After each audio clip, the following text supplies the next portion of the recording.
Naam, hii ndio 109, sehemu ya 109 ya simulizi ya Hamza. Tunazidi kusonga mbele. Na pia jamani, hata mnipongeze basi jamani, hata mnipatie hata zawadi jamani, natimiza ahadi. Sasa kila saa mbili kabla tunakutana hapa. Anyway, uwepo wako msikilizaji ni zawadi tosha kwangu.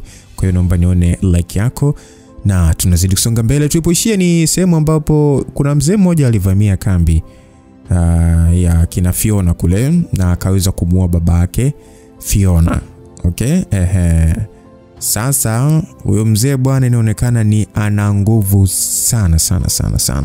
Na aliweza mpaka kumskani Fiona, akaona okay, kumbe ni kwa nini yule mzee alihitaji kijana mjukuu wake amuoe huyo binti.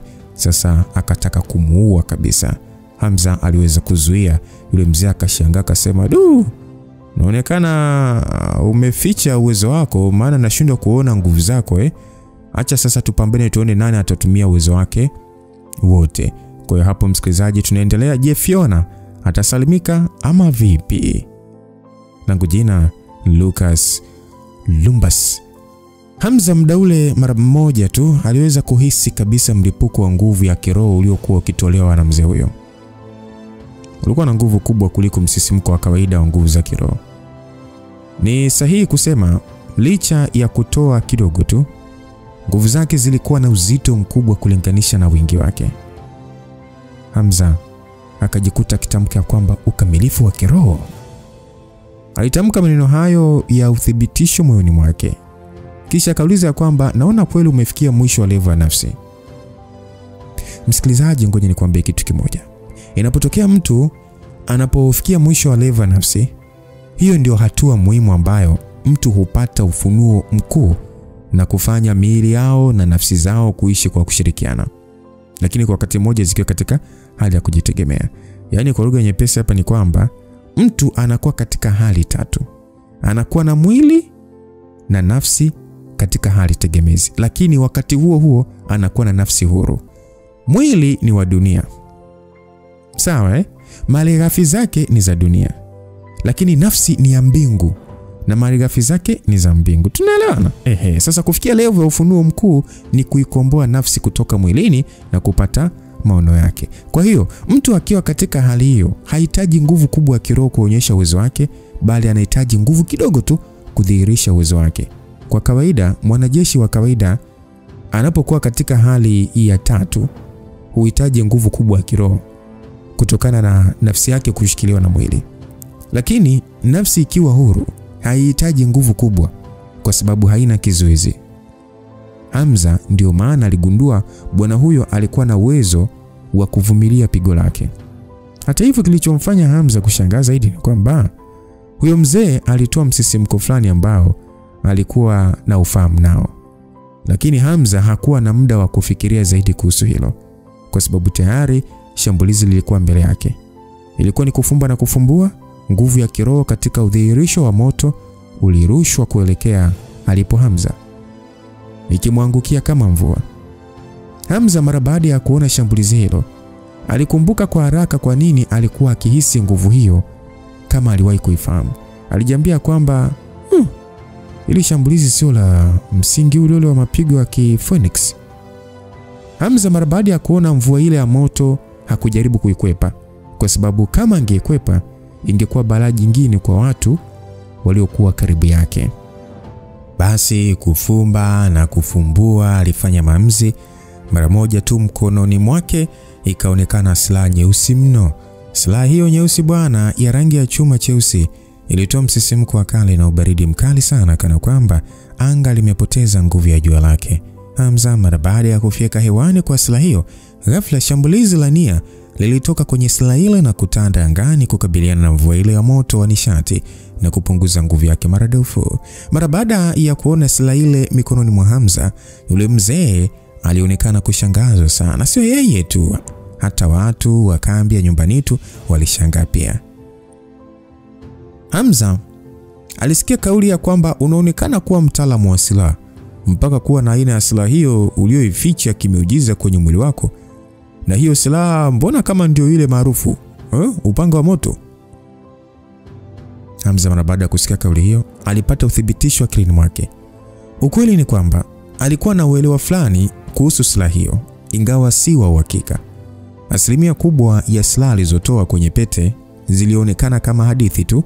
Mfano, katika simulizi alizosoma akiwa chini ya Old Ones, ilisemekana upanga wa moto ulikuwa ni wa malaika aliyeshuka duniani kupambana na jini joka mkuu wa moto. Na inasemekana baada ya hapo silaha hiyo iliendelea kubaki duniani, na kuanzia kipindi hicho ikawa sasa ikichagua mmiliki wake katika nyakati tofauti na kubeba majina kulingana na tamaduni za eneo husika. Mfano, ilionekana bara la Ulaya kwa jina la Sigurd au Gram katika hadithi nyingi za Norse. Vile vile ikafahamika kama Kusanagi ikiwa mikononi mwa Mjapani. Ni katika mikono ya Mwafrika pekee ambapo haikuwahi kuonekana. Wataalamu wa chuo cha yaliyokosa ushahidi walieleza pengine ni kwa sababu Afrika haikutunza historia za kutosha. Katika vitabu vingine vilivyofichwa inasemekana ni silaha ambayo inatafutwa na shetani kwa ajili ya kushindana na moto Jehannam. Sasa Hamza akasema kwamba upo sahihi. Hii ni silaha ya kinga ya moto. Ina uwezo wa kugeuza moto uunguzao na kuwa joto himilifu.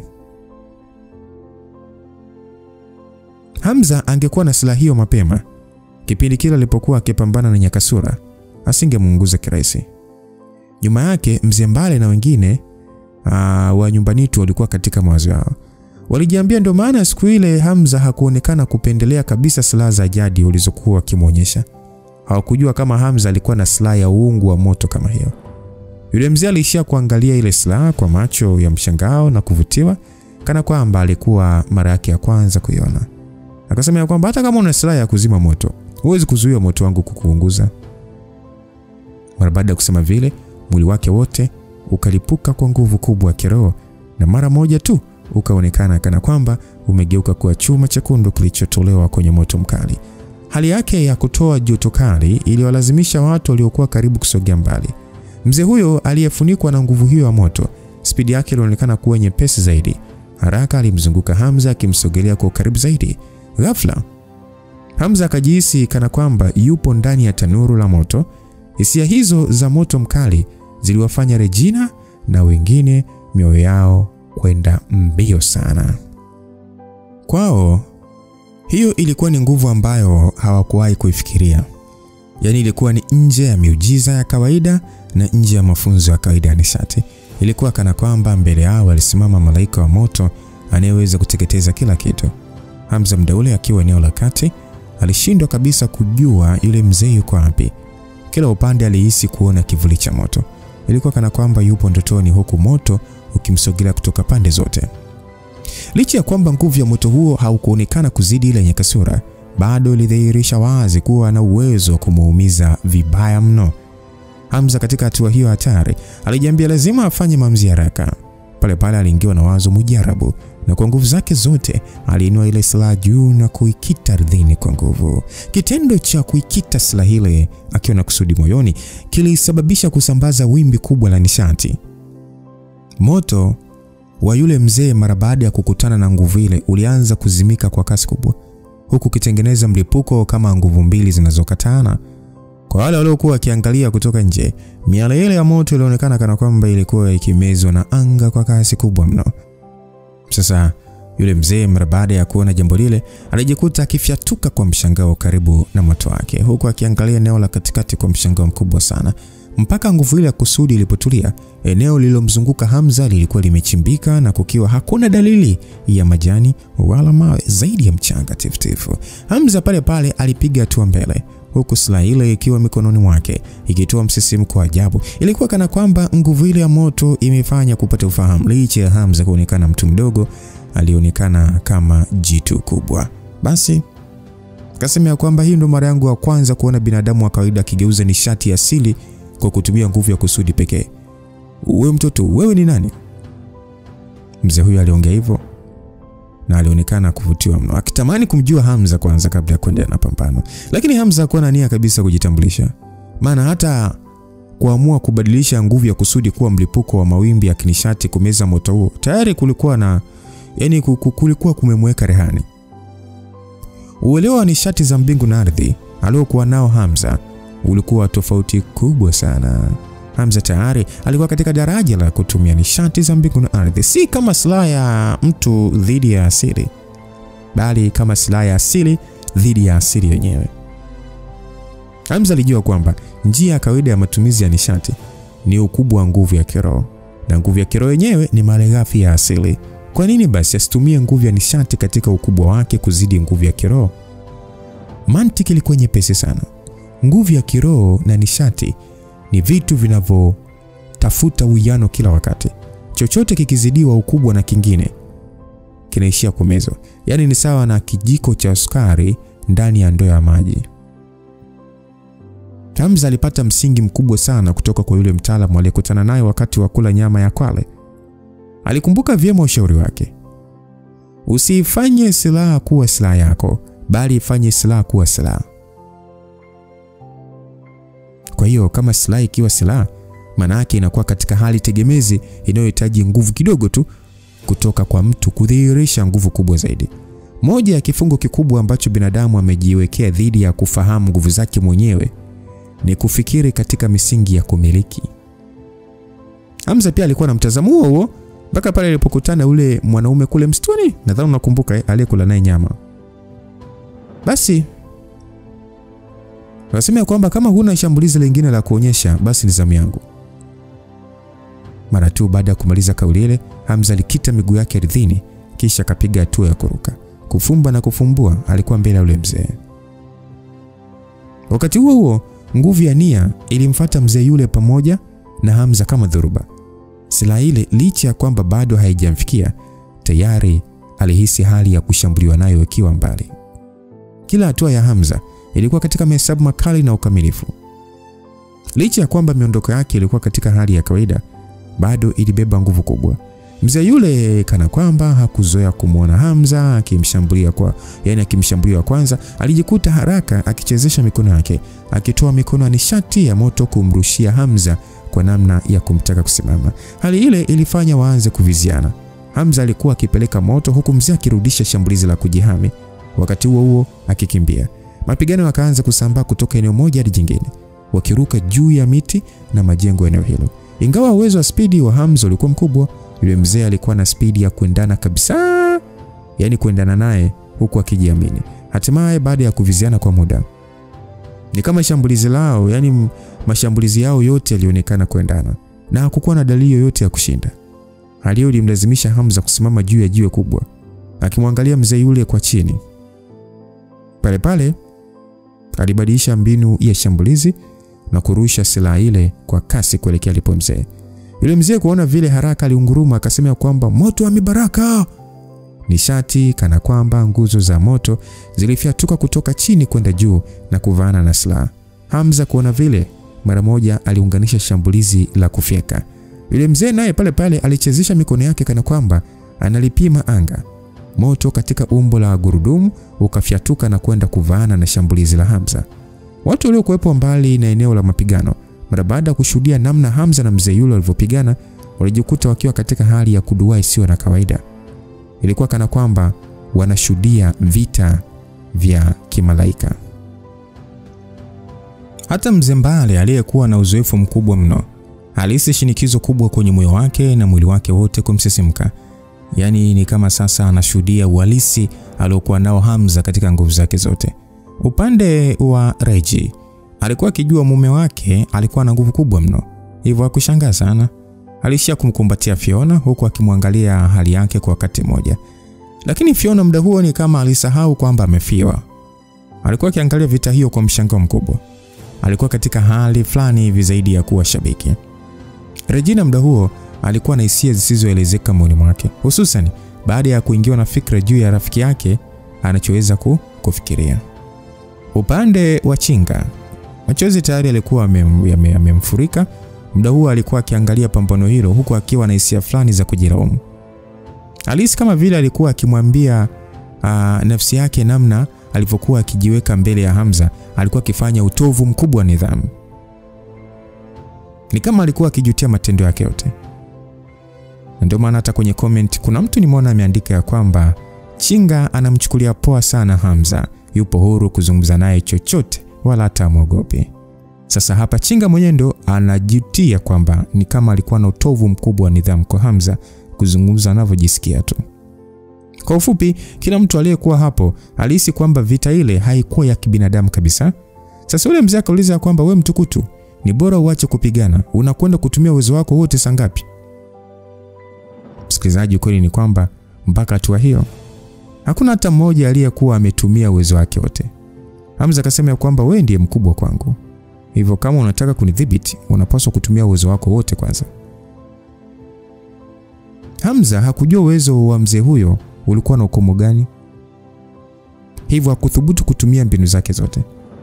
Upande wa mzee huyo naye pia alikuwa na hofu ya kushindwa pambano hilo endapo angetumia mbinu zake zote.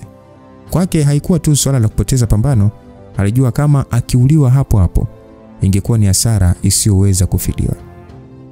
Alitaka zaidi kwanza kumjua Hamza ili kujihami mambo yakienda vibaya. Hata hivyo Hamza hakuonekana kuwa tayari kujieleza, jambo lilomfanya mzee huyo kuwa na hali ya kusita moyoni.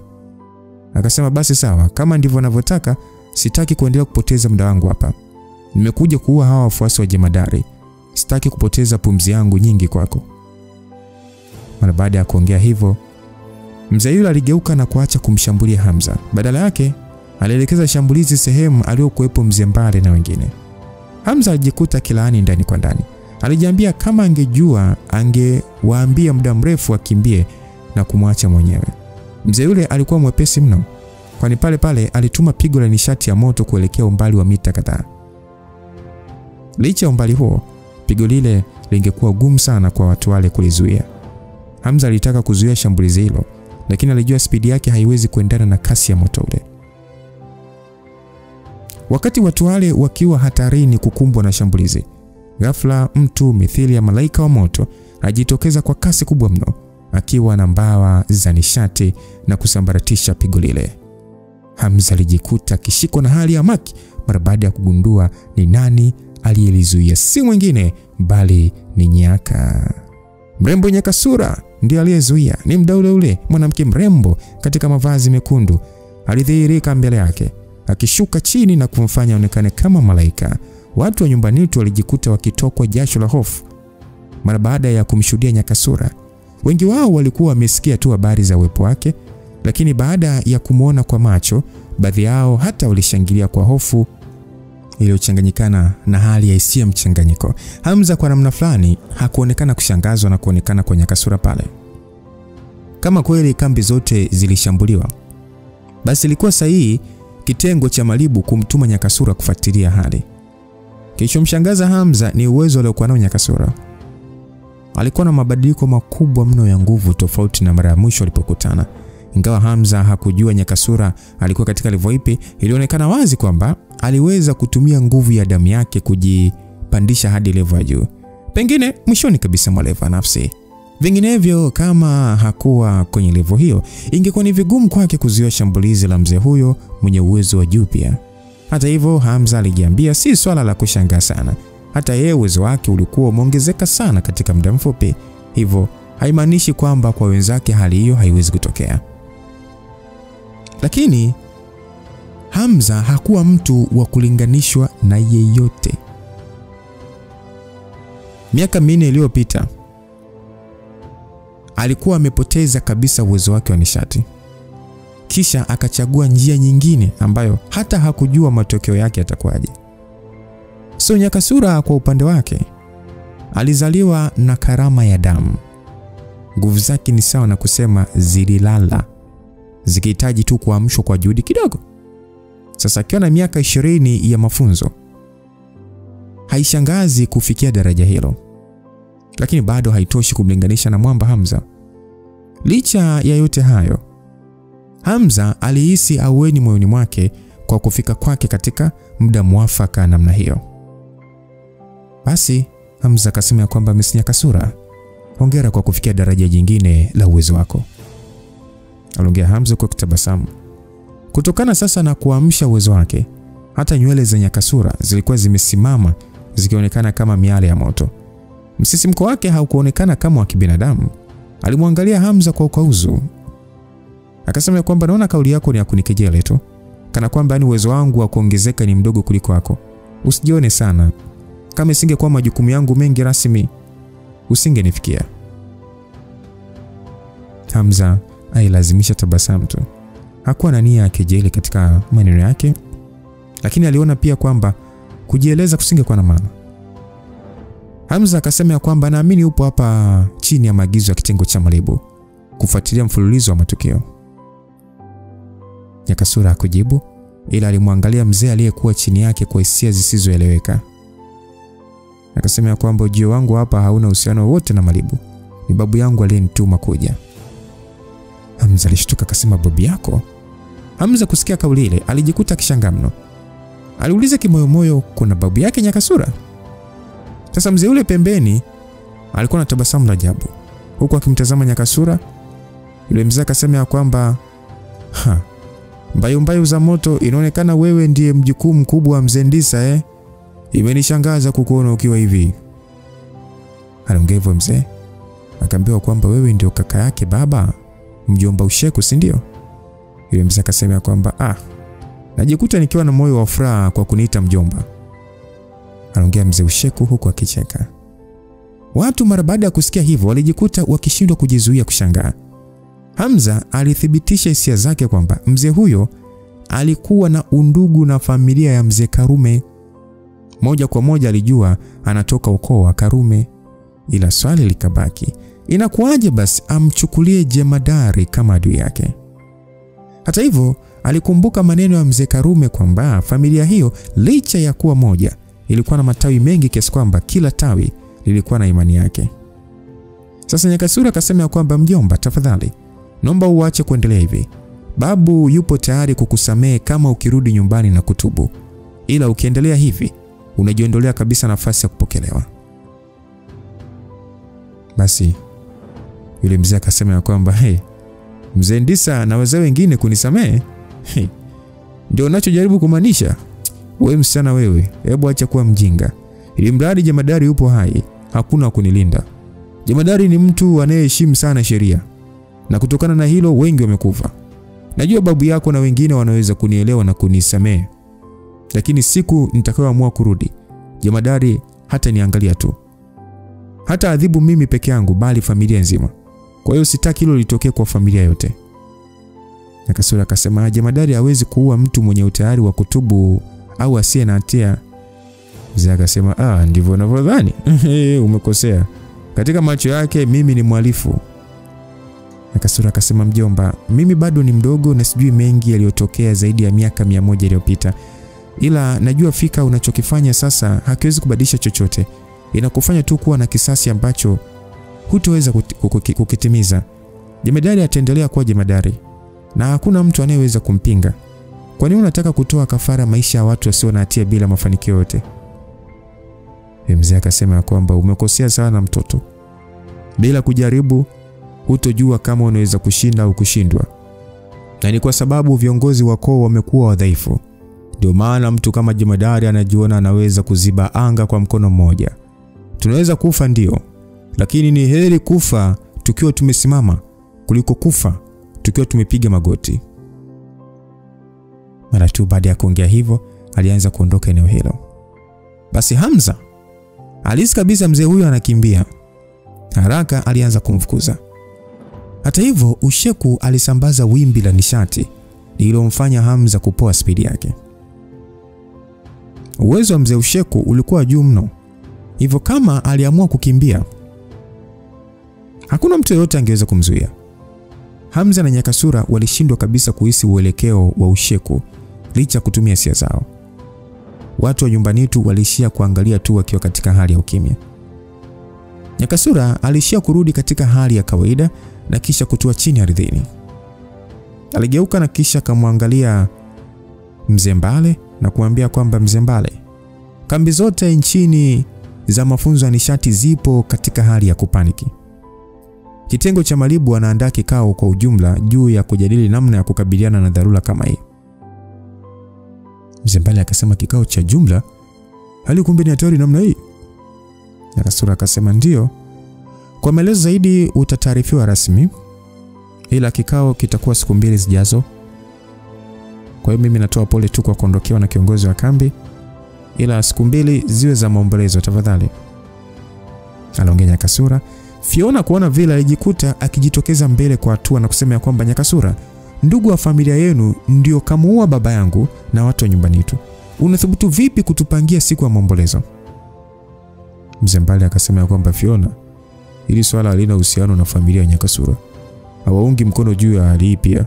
Unadhani ni ukubwa wa kinyongo kiasi gani unatosha kufidia miaka 100 na zaidi ya matendo yake? Aliongea Mbali akimtuliza binti yake. Fiona akasema kwamba, babu, yani unawatetea? Aliongea Fiona huku akianza kulia. Hata hivyo Nyakasura alionekana kutokuwa katika hali nzuri pia juu ya swala hilo. Lakini akiwa hapo kama mwanajeshi, alimgeukia Hamza na kumwambia kwamba Afande Simba anataka uende makao makuu ya nchi. Anataka kuonana na wewe na pia na mambo muhimu ya kuongea na wewe ana kwa ana. Kwa nini niende makao makuu? Vipi kama mjomba wako akirudi na kutaka kuua tena? Hapana, usiwe na wasiwasi. Utaratibu umekwisha kufanyika na makomando wa jeshi wameshapangiwa kuja kutoa ulinzi hapa pamoja na wanajeshi wenye mafunzo ya nishati. Yulia pia ametengeneza silaha mpya kwa ajili ya kukabiliana naye. Ili mradi watu wote wakikaa eneo moja na kusambaratika, hakutokuwa na tatizo. Aliongea Nyakasura. Hamza alishia kukuna kichwa chake tu. Kisha akamwangalia Regina na kusema kwamba, lakini bado sishawishiki kwenda, Kwanza mimi sio mtu wa kitengo cha Maribu. Alafu pili, kama ni madeni yangu yote kwa Maribu nimeshalipa.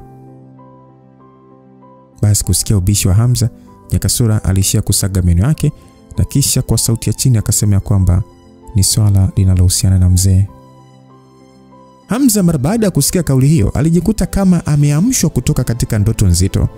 Licha ya mwanzo kutotaka kukubali kuhusu neno mzee kuwa na muunganiko na jemadari, mpaka hatua hiyo alishakubali, lakini bado hakuwa tayari kwa wakati mmoja. Basi bwana, ndani ya eneo la milima na misitu ya Tanganyika hali ya hewa ilikuwa ya ubaridi mkali. Tokea siku ya jana kiwingu kilichotanda eneo hilo hakikuwa kimetoweka mpaka asubuhi na kufanya eneo lote kuwa la baridi sana. Hata hivyo hali hiyo ilikuwa ni ya kuzoeleka zaidi kwa wakazi waliokuwepo hapo, kwani ni eneo ambalo lilikuwa nyanda za juu kuliko maeneo mengine yenye usawa wa bahari. Baadhi ya wanakijiji wako hiyo kubwa nchini walikuwa tayari wamekwisha kuamka licha ya baridi kali, wakifanya mazoezi huku wakishangiliwa na ndege waliokuwa juu ya miti wakilaki siku nyingine. Wakati sasa ilipokaribia mchana, alionekana mwanaume aliyevalia mavazi meusi na mabuti miguuni akitokea kwenye kichaka, huku mkononi akiwa ameshikilia upanga uliofungwa kwa matambala. Baadhi ya watu waliomuona bwana huyo wa makamo walishia kumsalimia kwa heshima. Baadhi ya wafanyakazi walisikika wakisema kwamba karibu sana mjomba Musiba. Hata hivyo Afande Musiba hakuonekana kabisa kuwa na mudi ya kusalimiana na watu hao kwa bashasha kama siku nyingine. Alishia kuuliza alipo baba yake na mara alipoelekezwa akaelekea huko. Kwenye eneo la mwinuko lililozingirwa na bustani, katikati yake kukiwa na jiwe, alionekana jemadari akiwa amesimama. Pembeni yake kulikuwa na chupa ya chai, na kutokana na baridi aliona ajichangamshe na chai hiyo taratibu huku akitoa maelekezo. Hata hivyo licha eneo hilo linaweza kuonekana kama eneo la mapumziko, lakini lilikuwa na majiko ya mafiga matatu na yote yalikuwa na moto, huku juu yake kukiwa na masufuria yanayochemka. Sio hivyo tu, vile vile kulikuwa na watu waliokuwa katika eneo hilo wakionekana kumsikiliza kwa umakini. Basi jemadari akasema kwamba katika mapishi ya leo nitawaelekeza namna ya kupata harufu halisi ya nyama ya kuku wakati wa kumwandaa, na sio hii harufu inayotokana na uchafu wa mazingira. Aliongea jemadari, na wakati huo alikuwa akiwaelekeza baadhi ya wafanyakazi waliokuwa wakijifunza kupika. Wakati huo jemadari alikuwa ameshikilia majani kama mboga hivi, akionekana kutaka kuyaweka kwenye sufuria iliyokuwa ikichemka. Asabi Salome akasema kwamba master, nadhani maji yamechemka vya kutosha, naendelea kumweka kuku, alisema Bi Salome ambaye ndiye alikuwa msaidizi wake mkuu mwenye umri mrefu. Jemadari akasema ndio, yamekwisha kuchemka hayo. Utaelewanisha mara 3 kwa dakika 5 kisha uitoe na kuiweka kwenye maji ya uyoga. Baada ya dakika 5 nyingine kisha poa, tutaanza sasa kukatakata na kuchemsha sasa. Aliongea jemadari akitoa maelekezo huku akitupia yale majani kwenye sufuria iliyokuwa ikichemka. Musiba aliyefika eneo hilo hakuonekana kushangazwa sana na jambo hilo. Kwa wengine wangeshangaa kuona mzee kama huyo akiwa busy na mapishi, lakini kwake ilikuwa tofauti. Baba yake alikuwa ni mtu wa jikoni. Kuna wakati Musiba aliwahi kuamini kwamba kama ikitokea baba yake aambiwe achague kati ya chakula na watoto wake, yeye na Simba yani, basi moja kwa moja angechagua chakula.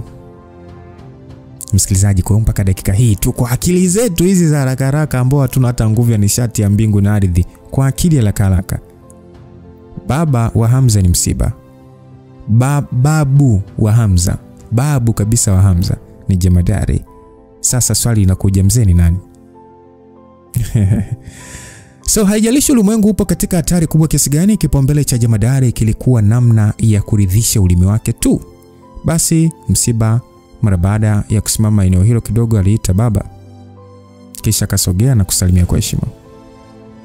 Jemadari muda mrefu tu alikuwa ameshajua uwepo wa Msiba. Ashajua muda. Hivyo alishapokea salamu. Akasema, Msiba, bora umekuja bwana. Nimefanya gunduzi nyingine ya namna nzuri ya kupika supu ya kuku. Na hapa tupo kwenye majaribio bwana. Utakuwa sehemu ya wanaoijaribu na kutoa maoni yako. Aliongea jemadari. Msiba aliangaza eneo hilo la jikoni na akaona kwenye meza pembeni kulikuwa na kuku wengi waliokuwa wamechinjwa tayari kwa maandalizi. Licha ya kuwa wengi hakushangaa, maana siku zote alijua nyumbani kwa baba yake siku zote ni sherehe ya chakula. Sasa Msiba kwa tabasamu akasema kwamba baba, kwa maandalizi ya chakula tu, siku zote nina mengi kujifunza kwako. Msikilizaji, ukweli ni kwamba kama hujui kinachoendelea, ungeweza kushangaa hao wawili, mmoja akiwa baba na mwingine mtoto, walivyokuwa kilingana, huku Msiba akionekana kuwa na ubaba zaidi kuliko jemadari mwenyewe. Msiba ni mtoto, ila Msiba anaonekana kuwa na ubaba zaidi kuliko mwamba jemadari mwenyewe. Sasa jemadari akasema ya kwamba vijana wengi wa siku hizi bwana hawezi kuelewa, ila starehe kubwa duniani ni kula tu chakula kinachoendana na ulimi wako. Aliongea jemadari huku uso wake ukiwa na hali ya kujivunia zaidi. Basi Msiba akasema ya kwamba baba, jana usiku kulitokea tukio kubwa nchini. Kambi zote za mafunzo ya nishati zilivamiwa na wataalamu wenye uwezo wa juu. Kiongozi wa kambi ya Nyumbanitu, Mzee Kihara, amepoteza maisha baada ya kujeruhiwa vibaya. Aliongea Msiba kwa tahadhari, kisha akaendelea kusema ya kwamba tumethibitisha mmoja wa wahusika wa matukio haya ni usheku wa familia ya Karume aliyekimbia nchini miaka 200 iliyopita. Naamini baba tayari utakuwa na hizo taarifa. Jemadari aliishia kutumia mwiko kuonja supu iliyokuwa ikichemka kwenye sufuria nyingine, huku kwa wakati mmoja akitingisha kichwa kukubali. Jemadari akasema kwamba ndugu yako alinieleza jana na akashauri kuitishwa kikao cha jumla na wakuu wote wa kambi kwa ajili ya kujua cha kufanya. Kwa hiyo nimeona ni jambo zuri. Msiba akasema kwamba baba, lakini bado kuna tatizo lingine. Miaka 60 iliyopita watu wako bado hawakuridhika na mpango wako wa kuanzisha kambi za mafunzo ya nishati kwa ajili ya kuinua vijana watakaoungana na wewe kulinda nchi. Lakini bado baadhi ya watu wa uungu wa kale hawakukubaliana na baadhi ya mipango yako miaka 200 iliyopita, na ndio sababu wakakimbilia nje nchi. Hawa ni watu ambao ninaona lazima wameungana na Magedon ili kukomoa. Sasa hivi karibu kambi zote nchini zipo katika hali ya kupaniki, zikianza kuwa na wasiwasi juu ya uwezo wa vitengo vyetu vya Sleeping Grounds na Malibu, na hata kuanza kuwa na shaka juu yetu sisi wenyewe wa ukoo. Sasa mimi mwanao, wasiwasi wangu ni kwamba hadhi yako inaweza kushuka kutokana na hili, na hatuwezi tu kukaa na kuacha lipite hivi hivi. Tunapaswa kuchukua hatua na kukomesha hasa hawa wasaliti mara moja, ili wasiendelee na haya mambo yao wanayofanya, ili kambi hizi ziendelee kukuamini baba.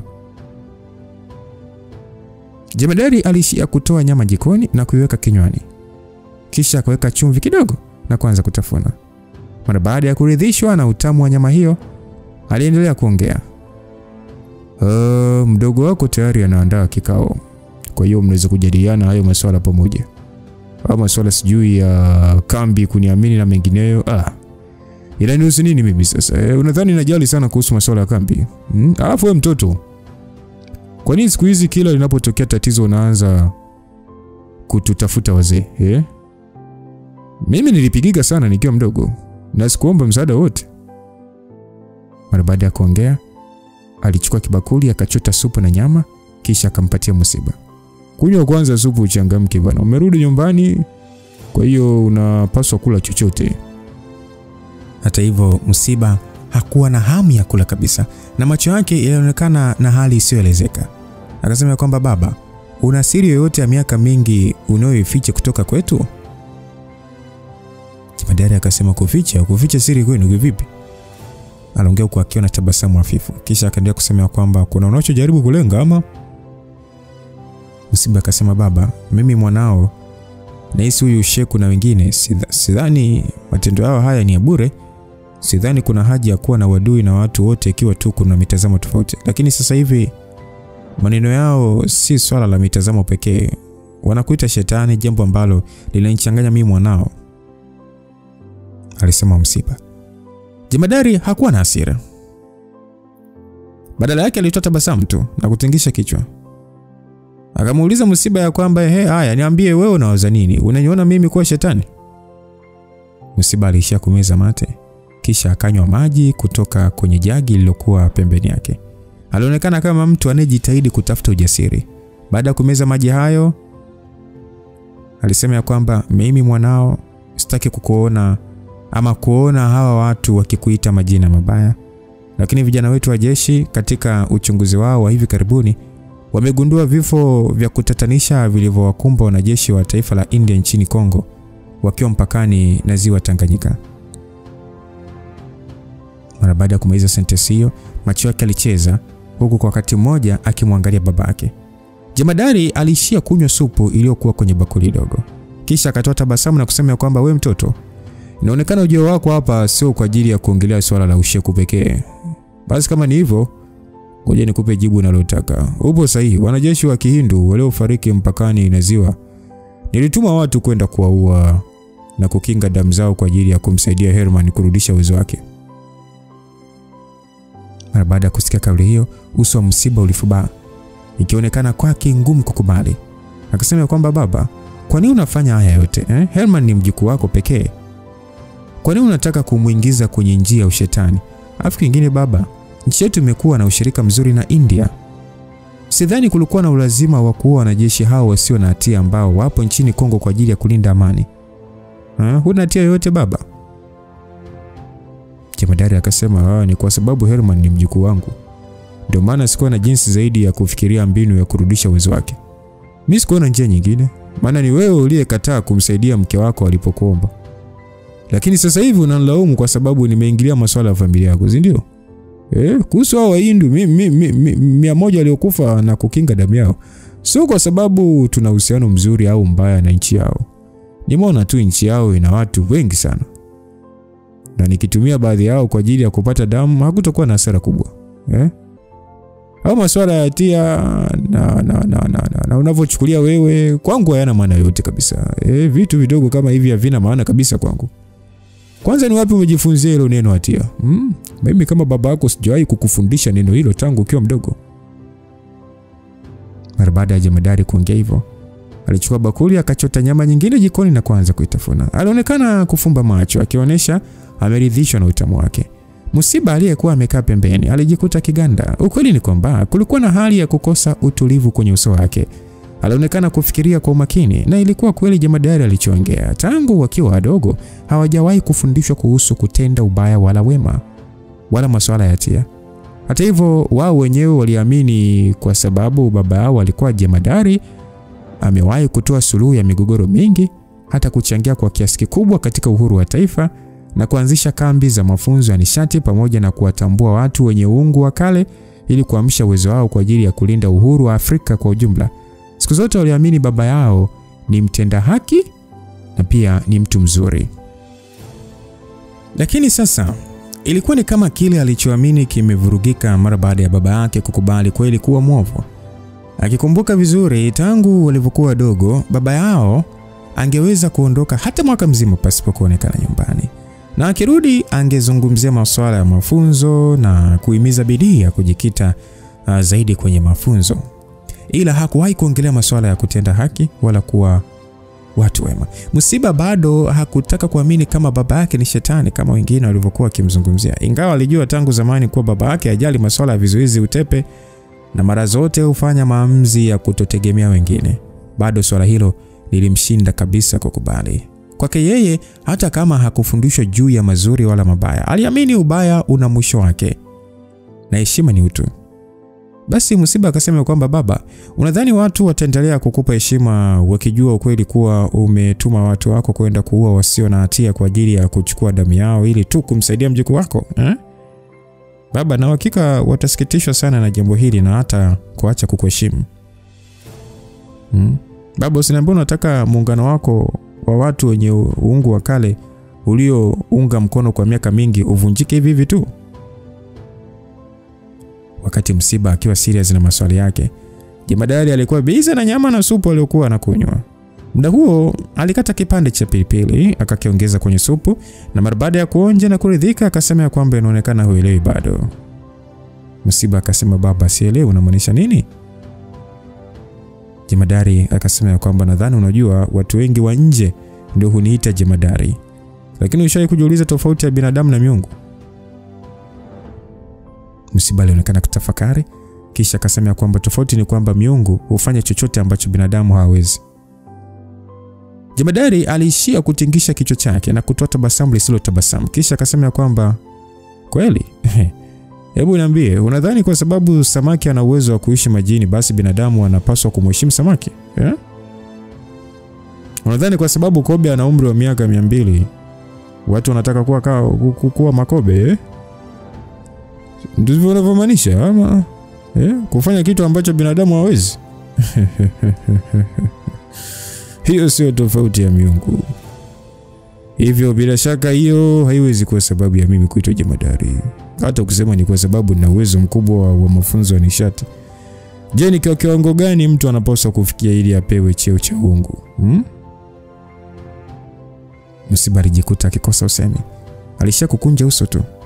Kisha akauliza kwamba kama ni hivyo baba, nini tofauti kati ya miungu na binadamu?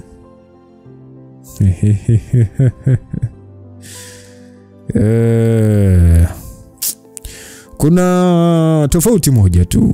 Katika macho ya binadamu siku zote watawaheshimu watu wenye nguvu na kuwapa majina ya miungu, lakini sisi miungu wenyewe hatujali chochote kuhusu binadamu. Musiba mara baada ya kusikia hivyo alitetemeka. Alijisikia kama vile amepigwa shoti mwili mzima. Ingawa baba yake aliyekaa mbele yake alikuwa akitabasamu alipoyasema maneno hayo, lakini kwake ilimfanya mikono na miguu yake kuwa ya baridi sana. Basi akasema kwamba hayo mambo uliyoyataja, sijui watu wa kambi watanionaje, sijui hatia, sijui heshima yangu, sijui kuendelea kuwepo kwa watu wa uungu wa kale. Hayo yote kwangu hayana maana. Mara baada ya kutamka maneno hayo, alielekeza uso wake upande wa mlimani, kisha akasema kwamba Musiba, kama unahisi mimi baba yako naitwa jemadari kwa sababu ni mtu wa haki na kujali watu wote ulimwengu huu, basi umenisikitisha sana. Musiba alishia kukunja ngumi yake kwa nguvu pamoja na meno yake, kisha akasema kwamba nimekuelewa baba, lakini tafadhali naomba umtoe Herman kwenye lile ziwa la damu. Uwezo wake wa akili na tabia yake kwa ujumla haviwezi kulishinda pepo lake la ndani.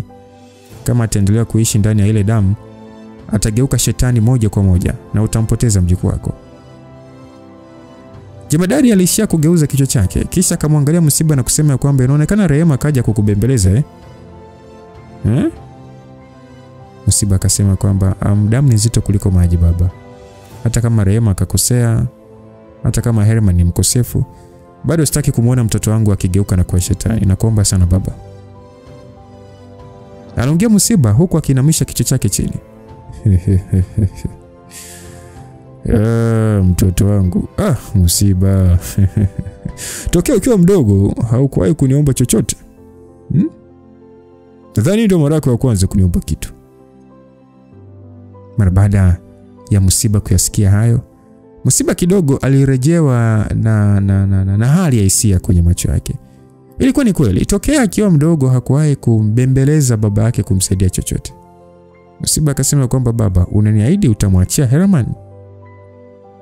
Moyo wa Musiba ulikuwa umejaa matarajio makubwa. Kwani kwa kusikia maneno hayo ya jemadari, alijua kabisa anakubaliana naye. Hata hivyo, sekunde iliyofuata moyo wake ulirudi katika hali ile ile ya ubaridi. Jemadari alisema hapana. Aliongea akikataa ombi hilo moja kwa moja. Hivi wewe unadhani mimi naweza kukubaliana na ombi lako kwa sababu umeniomba? Au bado hujanielewa nilichokuambia mwanzo? Wewe mtoto. Musiba alishakumwangalia baba yake ambaye alikuwa nchi kadhaa kutoka alipo. Ingawa Waswahili wanasema damu ni nzito kuliko maji, lakini kwake kulikuwa na tofauti. Alijiambia pengine bado hamjui baba yake. Unajua msikilizaji, binadamu hujali watu wenye nguvu, lakini watu wenye nguvu hawajali kuhusu binadamu. Hivyo ndivyo alichomaanisha. Binadamu hujali watu wenye nguvu, lakini watu wenye nguvu hawajali kabisa kuhusu binadamu. Hivyo ndivyo alivyomaanisha kwamba inawezekana watu wakajali kuhusu yeye kama jemadari, lakini yeye hajali chochote kuhusu binadamu hao. Hivyo kwa jemadari, hata Musiba, hata mjukuu wake, katika macho yake bado wanaangukia kwenye kundi lile lile la ubinadamu asiyojali. Anaweza kuishi miaka 500, kuoa na kisha kupata watoto na wajukuu. Na pengine anaweza kuishi miaka mingine na kuzaa watoto wengi zaidi na kupata wajukuu. Lakini kwake watoto ni uthibitisho wa uendelevu wa binadamu katika ulimwengu. Swala ambalo linatafsirika kwake zaidi kama kitendo cha binadamu kuzaliana. Kama yeye ana uwezo wa kuishi umri mrefu, au pengine kama binadamu ana uwezo wa kuishi muda mrefu, kungekuwa na maana yote ya kuzaa? Musiba pale pale aliweza gundua kitu. Yeye na ndugu yake Simba na wengine wanaowafuatia, kwenye macho ya jemadari, kwao ni viumbe anaofahamiana nao. Ni sana kusema mfano mtu anayefuga mbwa. Kwenye macho ya mfugaji, mbwa ni mnyama anayejuana naye. Hivyo ndivyo mtazamo wa jemadari ulivyokuwa. Kwa Musiba alijikuta akicheka kwa uchungu, kisha akasema kwamba baba, nimekubaliana na wewe. Kama ilivyo binadamu kwa ukubwa wao kutokujali sisimizi, basi ni sawa na kwako baba. Unachotaka kwa Herman ni kuwa na nguvu ili kutimiza baadhi ya malengo yako. Ila kuhusu Herman kugeuka shetani au la, kwako haijalishi. Jemadari akasema wow. Naona sasa ushaanza kunielewa vizuri. Ushaanza kunielewa vizuri kabisa. Vizuri sana bwana. Aliongea jemadari huku akikoroga supu ili nyama ive vizuri. Basi jemadari akasema isitoshe, kwa namna mlivyomfunza huyo mtoto wenu, mnadhani akiishi bila kuwa na nguvu zote nini kitatokea? Kwa nini mnashindwa kuelewa nia yangu nzuri? Musiba akaongea chochote. Alishia kutingisha kichwa chake, kisha alisimama, akatoa heshima zake na kuondoka eneo hilo. Hata hivyo, kabla hajatokomea, sauti ya mzee ilisikika kutoka nyuma yake ikisema ya kwamba yule kijana anayeitwa Hamza ananivutia mno kuliko nyewe wawili. Fanya unavyofanya, kunywa ama mwaga uji wote, ila tu usiharibu chungu kinachopikia uji. Musiba alishia kukakamaa mwili wake tu. Alisimama katika eneo moja, na baada ya kusita kwa sekunde kadhaa, alishia kupiga hatua na kutoka eneo hilo moja kwa moja. Unadhani kamaanisha nini kwenye kauli, msikilizaji? Kwamba yule kijana anayeitwa Hamza ananivutia mno kuliko nyewe wawili. Fanya unavyofanya, kunywa ama mwaga uji wote, ila tu usiharibu chungu kinachopikia uji. Unadhani kamaanisha nini kwenye kauli? Kunywa ama mwaga uji wote, ila tu usiharibu chungu kinachopikia uji. Siishi hapa msikilizaji, tunasonga mbele. Ni ndege kubwa ya kijeshi ilionekana ikiingia ndani ya anga la makao makuu katika mkoa wa Dodoma. Hakukuwa na watu wengi kwenye ndege hiyo. Alikuwepo Mwamba Hamza, alikuwepo mrembo Nyakasura, lakini pia alikuwepo wife pamoja na Mzee Mbale na Fiona walikuwepo. Nikisema wife, mnamjua wife wa simulizi. Mwanzoni alijua Simba alitaka kuonana na Hamza peke yake, lakini ajabu ni kwamba wife, Mzee Mbale na Fiona pia walikaribishwa. Wakiwa ndani ya ndege, Fiona hakuacha kumwangalia Nyakasura kwa macho makali mno mara kwa mara. Upande wa Nyakasura alijikuta akianza kukosa uvumilivu pale pale. Akasema bila faya kwamba Fiona, hata kama makosa yalikuwa ni ya mjomba wangu, kuna haja kuniangalia na macho mabaki asicho, Kichwa changu kimechoka na kuna mambo mengi sana yani sina hata uelewa nayo. Kama ningekuwa na uwezo wa kumkamata mjomba ningesaidia, lakini ni mtu ambaye amenipita umri zaidi ya miaka 300. Ni heri ukaangalia sehemu nyingine ya kuelekeza lawama zako. Basi Fiona kwa siri akasema, kwa hiyo unamaanisha familia yangu inapaswa kukushukuru kabisa kwa mjomba wako kumuua babangu, si ndio? Nyakasura kwa kujitetea akasema, sijamaanisha hivyo, ila unapaswa kupunguza hasira, maana ile swala mimi sihusiki. Fiona akasema, husiki? Yaani mhusika ni mjomba wa familia yako alafu unasema husiki, Nyakasura akasema, unalaumu bure tu. Mimi tokea nizaliwe sijawahi kumuona mjomba, wala sikujua hata ni kama alikuwa hai. Na sijui pia kwa nini ana kinyongo kikubwa cha kupelekea kufanya maamuzi aliyofanya. Lakini hata kama imetokea jambo la kumfanya kujenga kisasi, haimaanishi kwamba anakubaliana na matendo yake, Hasa kwa nini unanibebesha mzigo ambao sio wa kwangu? Fiona akasema kwamba unajitetea tu huku kitudhi yake moyoni, si ndio? Kwa sababu nguvu ya familia yako ni kubwa. Basi mzee Mbale alijikuta akiingia akisema kwamba Fiona, hebu acha kuendelea kuongea ujinga. Unajua hili swala sio la baba yako tu, ni la familia kwa jumla. Kambi yote na hata taifa kwa jumla. Kama isingekuwa usheku waliyetokea jana, wangetokea wataalamu wengine wanaoshirikiana nao. Na kusingekuwa mabadiliko, hatuwezi kuelekeza lawama zetu kwa sababu ya undugu na familia ya mzee Karume. Babu kwa nini bado unaendelea kuwatetea babu? Fiona alikuwa na hasira mno na alishageuza kichwa chake pembeni huku akifuta machozi.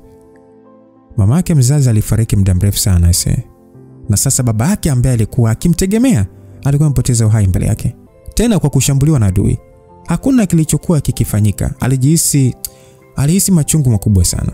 Hamza ambaye alikuwa akisikia alitaka kuongea maneno kadhaa ya kumtuliza Fiona, lakini kwa sababu wife alikuwa amekaa pembeni yake, alishindwa kabisa kujua cha kusema. Swala kubwa ni kwamba ilikuwa ni kama Reggie amegundua kitu kati yake na Fiona. Muda wote mwanamke huyu alionekana kuwa katika hali ya mawazo, jambo lilomfanya Hamza kukosa amani. Mara baada ya kuona wanakaribia kutua, Hamza alisafisha koo na akauliza kwa upole ya kwamba wife, hebu niambie, Afande Simba amekualika pia kwa sababu wewe ni kiongozi wa binamu? Basi Regina alikuwa busy na simu yake iliyounganishwa na wifi ya ndege. Alishia kutingisha kichwa. Regina akasema kwamba hata mimi sijui pia. Kwani kuna tatizo, Mimi ni mke wa mfalme wa kuzimu. Kuna tatizo nikialikwa pia? Alisema Regina akiwa na tabasamu hafifu mdomoni, akimwangalia Hamza kwa jicho la kumchunguza kwamba yeye ni mke wa mfalme wa kuzimu. Hamza alishia kumeza mate mengi. Alijihisi kabisa kuna maana iliyojificha katika kauli hiyo, lakini hakuwa sehemu sahihi ya kuuliza maswali mengi. Alicheka tu akasema ni kweli kabisa, ina tatizo. Basi mzee Mbale aliyekuwa amekaa nyuma alishia kumwangalia Hamza na Regina huku akikunja nyusi kana kwamba alikuwa akiwazia jambo fulani. Haikuchukua muda mrefu, hatimaye ndege ilikanyaga ardhi kwa utulivu kabisa. Kiwanjani hapo Afande Simba alikuwa ametuma magari mawili kwa ajili ya kumbeba Hamza na wengine na kuwapeleka moja kwa moja kwenye nyumba za mapumziko za kambi ya jeshi. Hamza mara baada ya kufika kwenye jengo refu lililokuwa kama hoteli ya kijeshi, aligundua kulikuwa na watu wengi waliokuwa na mafunzo ya nishati. Sasa Nyakasura akasema kwamba usishangae, kesho kuna kikao kizito cha wakuu wa kambi za mafunzo ya nishati na wasaidizi wao, na hii ndio sehemu ambayo wanakaa. Anaongea Nyakasura baada ya kuona Hamza akishangaa. Hamza alitingisha kichwa tu, na alipokuwa akitaka kushuka kwenye gari, simu yake ilianza kuita. Alipoangalia, ilikuwa ni Simba ndio anayepiga. Hey Simba. Hamza, najua tayari mmeshafika. Nilikuwa kwenye kikao ndio maana sikupata muda wa kukupatia maelekezo mengine. Mnaweza kuja kwenye ofisi yangu ya dharura, natuma mtu kuja kuwachukua. Yaani unamaanisha nije na wenzangu wote ama? Nyakasura hana ulazima wa kuja. Unaweza kutangulizana na mzee Mbale na mjukuu wake pamoja na wewe na Regina. Hamza kusikia hivyo, aliona swala hilo ni kama jambo la ajabu kidogo. Alijiuliza ni jambo gani ambalo Nyakasura hataki kushirikishwa kusikia. Mara ile ile alisogea mwanajeshi mwenye gwanda za nyota 3 na kutoa maelekezo kwa dereva wa gari walilopanda. Nalo likaendelea kusonga kuelekea majengo ya utawala. Mara baada ya wote kushuka, walipewa maelekezo ya kumfuata mwenyeji na kisha wakaingia ndani ya jengo la ghorofa 5. Walipofika kwenye floor ya pili, waliingia katika ofisi kubwa na ndani yake alikuwepo Afande Simba. Alikuwa na sigara mdomoni huku akipitia baadhi ya nyaraka, uso wake ukiwa umejikunja. Mara baada ya kuona wale wanne wakiingia, Afande Simba alitabasamu na kuzima sigara yake. Akasema ya kwamba, mniwe radhi jamani, ofisi haina mpangilio mzuri, kwa hiyo karibuni mketi, alisema huku akiwakaribisha. Basi muda huo mwanamke mrembo mwanajeshi wa kitengo cha Malibu aliingia na kuandalia chai. Hamza akasema ya kwamba ofisi ina harufu nzito ya sigara, inaonekana ulikesha kuvuta tu, si ndio? Aliongea Hamza mara baada ya kuona mazingira ya ofisi hayakuwa mazuri. Ipo vibaya bwana, nchi nzima ilikuwa katika sintofahamu. Haikuwa kwa kiongozi Kihara pekee aliyekumbwa na bahati mbaya, bali karibia kambi zote zilishambuliwa. Viongozi wote wa kambi walipoteza uhai, huku kukiwa na idadi kubwa ya wanafunzi waliopoteza maisha pia. Kwa hesabu haraka tumepoteza wanajeshi na wanafunzi zaidi ya 500. Mara baada ya maneno hayo, uso wa Mzee Mbale ulifubaa. Na alishia kusema ya kwamba nini, unamaanisha hata master mkuu wa kambi ya Nyota, Mzee Rango, amepoteza uhai? Msikilizaji, master mkuu Rango alikuwa ni kiongozi mashuhuri wa kambi ya Nyota inayopatikana huko wilaya Mpanda. Inasemekana ndiye mwanajeshi pekee mstaafu na mvuna nishati aliyefikia level za juu kabisa. Mara nyingi maisha yake yalikuwa ni ya kujitenga na alirudi kambini hivi karibuni tu. Ilishangaza kuona na yeye pia ameuliwa. Nadhani jambo hilo ndilo lilofanya kwa namna fulani watu wengi kupaniki. Kama mtu anayeaminika kwa uwezo mkubwa kama huo kisha akauliwa, ilimaanisha hatari ilikuwa ni kubwa zaidi. Sasa Simba alishia kutoa pumzi ya masikitiko. Alionekana pia kuwa na hali ya kuchoka usoni. Simba akasema ya kwamba samani kwa kukurupusha kuja mpaka huko asubuhi. Vipi, mlishapata chai? Afande Simba, ni vyema kama hutozunguka na ukaenda moja kwa moja kwenye point uliotuitia. Nadhani hatujaja hapa kwa ajili ya kunywa chai. Na baada ya kusikia hivyo, Simba alimwangalia kwanza Mzee Mbale kisha akatengesha kichwa. Akasema nadhani Nyakasura atakuwa amewadokezea kidogo. Ujio wenu hapa ni kwa sababu tumepanga kufanya kikao cha jumla ili kufikiria namna ya kudili na hili swala. Awamu hii adui yetu ni tofauti na zamani, na kwa sababu wote mna muunganiko na koo zetu na vile vile swala hili lina uhusiano na Mageddon, ni sahihi nyote kusikiliza mfuatano wa matukio kwanza, hususani wewe Regina kama kiongozi wa bondeni. Hili swala lina uhusiano na watu wa bondeni au kuna uwezekano watu wa binamu kuhusika katika tukio hili? Bi Regina, wewe kama kiongozi wa bondeni, hujaona kwa nini mfumo wenu wa intelijensia umekuwa ukipata baadhi ya taarifa kwa ugumu licha ya ufanisi mliokuwa nao? Sababu ya kwa nini intelijensia yenu inaonekana kutofanya kazi ni kwa sababu adui anajua nje na ndani mfumo wenu mzima wa intelijensia, hivyo akashambulia shabaha muhimu. Nimegundua sababu ya kitengo chetu kukosa taarifa juu ya hili shambulio ni kwamba watu wetu waliokuwa wakihusika na kusambaza intelijensia pia walishambuliwa. Ni taasisi gani hii iliyo nyuma ya mashambulizi yenye uwezo wa kujua mfumo wetu wa intelijensia? Hili ni swala linaloturudisha moja kwa moja miaka 300 iliyopita, wakati baba yangu jemadari alipoanzisha muungano wa watu wenye uungu wa kale. Nadhani wengi wenu mnajua kuwa miaka 300 iliyopita Afrika haikuwa kama ilivyo leo. Hakukuwa na nchi kama Tanzania. Asilimia kubwa ya maeneo ya Afrika yalitawaliwa kifalme. Falme hizi kubwa hazikupendana wala kupendana ni kwa kuendana. Licha ya kukaa bara moja, kulikuwa na mfululizo wa vita vya falme kutaka kutekana. Kila mfalme alitaka kumtawala mwingine na kupata maliasili zilizopatikana katika maeneo yao. Sasa wakati huo upande wa nje ya bara la Afrika, Armageddon Shakyamuni tayari alikuwa ametekeleza mpango wa kuteka taasisi ya wanaojifunza miujiza na kuigeuza kuwa umoja wa nguvu moja. Babangu ambaye kipindi hiki tayari alishakutana na nguvu za Armageddon, alihofia wazi kuwa kutokuwepo kwa ushirikiano baina ya falme na koo kungepelekea watu wa umoja wa Shakyamuni kutawala Afrika na kufuta viashiria vyote vya watu wenye uwezo wa kujifunza nishati. Kuhusu baba kupigana na Shakyamuni wakati huo, hatuna taarifa kamili mpaka leo, zaidi ya yale yaliyoanza miaka 300 iliyopita. Hata hivyo, baba aliona umoja ni muhimu ikiwa Afrika ingetaka kujilinda dhidi ya uvamizi wa nje. Na ikiwa umoja unahitajika, pia kiongozi wa umoja angehitajika ambaye anakubalika na wote. Ingawa baba wakati huo tayari alikuwa na uwezo mkubwa na cheo cha ujemadari, kulikuwa na wataalamu wengi waliokataa kumkubali kama kiongozi. Hivyo hakuwa na jinsi zaidi ya kupigana nao. Baadhi walikufa na wengine walijeruhiwa vibaya sana. Kwa hiyo mara baada ya vita hiyo ya kumwaga damu, falme na koo kubwa za Afrika zilitishwa na baba. Kwa kuwa walipoteza pia wataalamu wao wengi, walikubali kujisalimisha. Hatimaye baba akafanikiwa kuanzisha umoja wa watu wenye uungu wa kale. Hebu ngoja kwanza. Kwa hiyo unamaanisha huu umoja wa watu wenye uungu wa kale haukuwa wa nchi moja bali ni Afrika nzima? Ndiyo. Umoja huu ulikuwa sio wa eneo moja.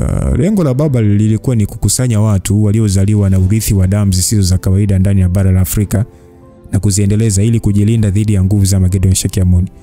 Sasa changamoto kubwa waliokutana nayo baba ilikuwa ni kuwashawishi watu. Wengi hawakuwa na uelewa wa nguvu halisi za Magedon na malengo yake, lakini sasa kutokana na uwezo mkubwa alioonyesha pamoja na kuhubiri juu ya kujilinda dhidi ya hatari isiyojulikana, watu walianza kumwamini. Hata hivyo, kutokana na vita alivyopigana kuthibitisha malengo yake, baadhi ya koo na falme hazikukubaliana naye. Wengine walipoteza wapendwa wao vitani, waliokataa walikimbilia mafichoni au nje ya bara la Afrika. Basi kwa maelezo hayo, Fiona akauliza kwamba umesema kwamba wakati huo hakukuwa na nchi bali falme. Jemadari alikuwa wa falme ipi, ama alikuwa kiongozi wa falme? Ni kwamba miaka 300 iliyopita baba alikuwa na umri wa miaka 200. Hii maanisha ameishi kuliko mtu yoyote ndani ya Afrika. Sasa ili kugundulika kama mtu asiyekuwa na uzee, aliishi katika falme nyingi na hata nje ya Afrika. Kwa maelezo yake, aliporudi Afrika miaka 300 iliyopita, alifika falme ya Ashant akitokea Asia. Kuna uwezekano huko ndiko alikokutana na Magedon Shakyamuni. Kwa hiyo sasa ilikuwaje?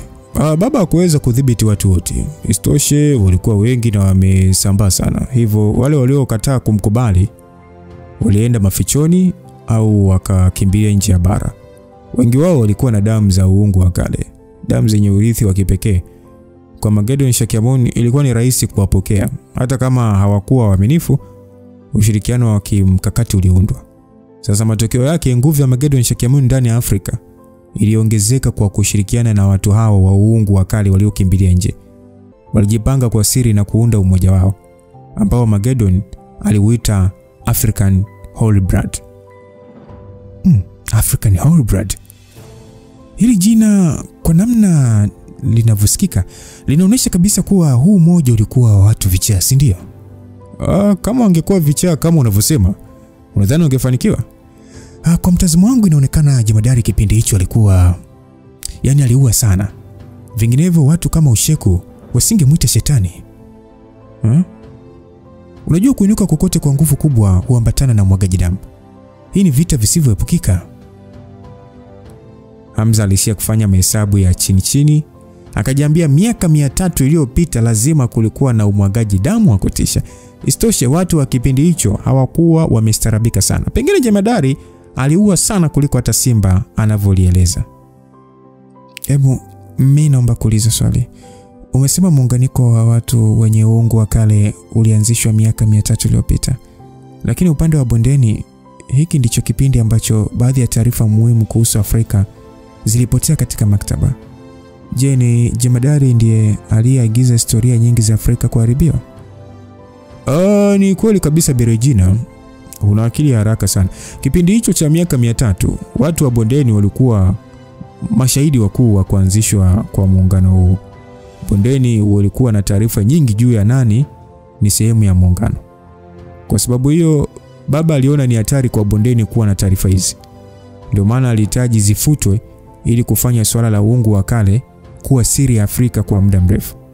Hata hivyo, kufuta taarifa hizi kulileta machafuko ndani ya bondeni. Wapo waliokubali na wapo waliopinga. Mwisho siku waliokubali waliendelea kubaki na waliopinga walitoroka nje ya nchi na kwenda kujiunga na huu umoja wa Holy Blood. Kwa hiyo ndio maana leo hii watu hawa wa umoja wanauelewa mpana sana juu ya namna intelijensia ndani ya bondeni inavyoendeshwa. Hata kama hawezi kujua kila kitu, ila kwa taarifa alizonazo ilitosha kuwawezesha kufanya mambo yao ndani na nje ya Afrika. Kumbe ndio ilikuwa hivyo, lakini bado nahisi ni ajabu kama intelijensia ya jicho la anga ilikuwa ikifanya kazi wakati huo. Na hata kupata hizo taarifa, inakuwaje kukakosekana jamii nyingine ya kuwa na habari hizi? Au uwepo wa watu wa bondeni nyakati hizi ulikuwa na tofauti na watu wa nje? Au ni kwa sababu yani jemadari na wengine waliacha jamii ya watu wa bondeni ikue? Aliuliza Regina na kumfanya Simba kutabasamu. Ukweli ni kwamba kuna jawabu dogo tu ambalo linaweza kujibu maswali yako. Kwamba yani unamaanisha watu wa bondeni mwanzoni waliishi kama falme, na kati yao kulikuwa na moja ya washirika wa umoja wa uungu wa kale, si ndio? Ndio. Niliongea na baba kuhusu hili na akaniambia kwa kina juu ya bondeni na historia yao kwa ujumla. Aliniambia bondeni ilikuwa ni falme au miliki ya siri iliyokuwa imetawala maeneo mengi sana ya visiwa ndani ya bahari ya Hindi mpaka kufikia Tanzania wakati huo.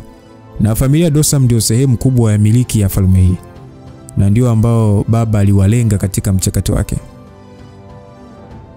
Regina mara baada ya kufikiria kuhusu jibu hilo, aliona ilikuwa inawezekana bondeni waliweza kupata taarifa kwa urahisi kuhusu watu wa uungu wa kale kwa sababu na wao wenyewe walikuwa ndani ya umoja. Sasa tena tukizungumzia kuhusu hili, familia yako yani ukoo wa Dosam unatokea katika asili moja na Wahinde. Karibu miaka 1300 iliyopita Dosam na Wahinde walikuwa ni familia ya koo moja na sehemu ya msingi wa falme wa familia yenu, lakini kutokana na migogoro ya ndani ndio iliyochangia kuanguka kwa familia yenu na kushindwa na Wahinde. Kutokana na hilo, miaka 300 iliyopita aliyekuwa kiongozi wa falme yenu na baadhi ya wafuasi waliondoka kama wakimbizi na kwenda kutafuta makazi eneo jingine. Na ndio hili eneo la bonde. Ilikuwa ni kama bahati nzuri kwa mama yako na baba yako kuwa na kabila moja. Mama yako siku zote alidhania amevunja sheria za kabila lake kwa kuzaa na mtu wa nje ya kabila. Ila ukweli ni kwamba umezaliwa na damu ya ukoo mmoja. Regina kusikia hivyo, alijikuta bila kujua akichezesha vidole vyake na kutoa baridi mkononi. Bila kusema chochote, ni kama sasa alikuwa anajua nini asili ya nguvu zake. Miss Regina, awamu hii hawa watu wa damu mtakatifu wanakuja kwa nguvu zote. Sasa wewe kama kiongozi mpya bondeni, moja kwa moja unakuwa ni mwanachama mpya wa watu wenye uungu wa kale. Hivyo nahitaji msaada wako katika hili, tafadhali sana. Aliongea Simba. Mara baada ya kusikia hivyo, Fiona aliyekuwa akijizuia kutoendelea kushikwa na huzuni alishia kumshika Regina mkono na kusema kwamba Regina, hongera sana. Kama sasa hivi wewe pia ulikuwa sehemu ya ukoo wa Wahinde, basi huna sababu ya kuzuiliwa kwenda kumuona babu yako. Kuanzia sasa pengine watakuchukulia kwa umuhimu mkubwa sana. Basi mara baada ya kuona rafiki yake akiwa na furaha kwa ajili yake, tabasamu gumu lilijitokeza kwenye uso wa Regina. Kwa wakati mmoja alishakumwangalia Hamza kwa macho yasiyoelezeka na aligundua pia Hamza alimwangalia vile vile. Wawili hao ni kama walikuwa na mawazo yanayofanana na kutamani kuongea kitu, lakini hawakujua pa kuanzia. Nadhani baadhi ya wazee wa Kihinde wanajua uwepo wako muda mrefu tu. Isitoshe wapo wazee wa miaka mingi sana ambao wanajua mambo mengi yaliyotokea nyuma. Hata hivyo vita yenu ya kikoo ilikoma miaka mingi iliyopita. Na sasa ni kabila la Wahinde linalotambulika kama kabila lenye nguvu zaidi ndani ya koo ya asili yenu.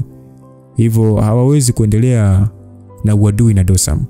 Regina, kama ungependelea kuongea na kiongozi mkuu wa Wahinde, nipo tayari kukufanyia connection. Asante sana afande Simba, ila nataka kwanza kuona hili swala likiisha na kisha kwenda kuonana na babu yangu. Nitaangalia kama kuna lazima kuonana nao. Sawa, hivyo itakuwa vizuri pia. Simba alionekana kukubali kisha akabadilisha mada. Miss Regina, ukweli ni kwamba uhusika wako unahusisha swala lingine kabisa, na ndio sababu ya kukujumuisha katika kikao hiki leo. Mara baada ya Regina kusikia hivyo, alijikuta akishika sketi yake bila kupenda, huku mikono ikimtetemeka. Mbale alionekana kushanga kidogo, lakini pia kulikuwa na hali ya matarajio machoni pake. Upande wa Simba alishakumwangalia Hamza kwa muonekano wa tanabahi, kisha akavuta pumzi na kuzungumza. Bwana Hamza, ukweli nilitaka kukuambia kuhusu ile mapema. lakini kwa sababu mbalimbali nilichelewa kusema. Ni kitu gani? Sauti ya Hamza ilikuwa tulivu sana, lakini kwa sababu nyingine alihisi moyo wake ukianza kumuuma. Kulikuwa na hali ya kimaamuzi kwenye macho ya Simba, na pale pale alijikakamua na kusema ukweli. Wewe ni mtoto wa kaka yangu na mtoto mkubwa wa kizazi hiki katika familia yetu. Mara baada ya kutamka maneno hayo, hali ya hewa ilionekana kubadilika kabisa. Reji na Hamza walionekana kuketi pasipo kutingishika kabisa. Mzee Mbale alionekana kama vile alikuwa ametoa mzigo mzito. Alionekana kulijua swala hilo muda mrefu sana, lakini alishindwa kuongea chochote. Kuhusu Fiona, mara baada ya kupona katika hali yake ya mshangao, macho yake mazuri yalichanua baada ya kufikiria kitu. Na kwa hali hiyo alijikuta akitoa makelele na kuziba mdomo wake kwa mshangao.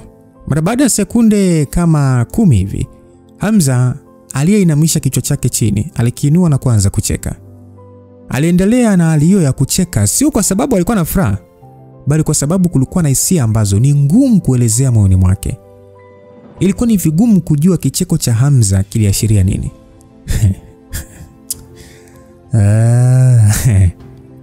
Mtoto mkubwa wa musiba na mjukuu mkubwa wa familia mzee, mjukuu wa jemadari. Cheo kikubwa hiki.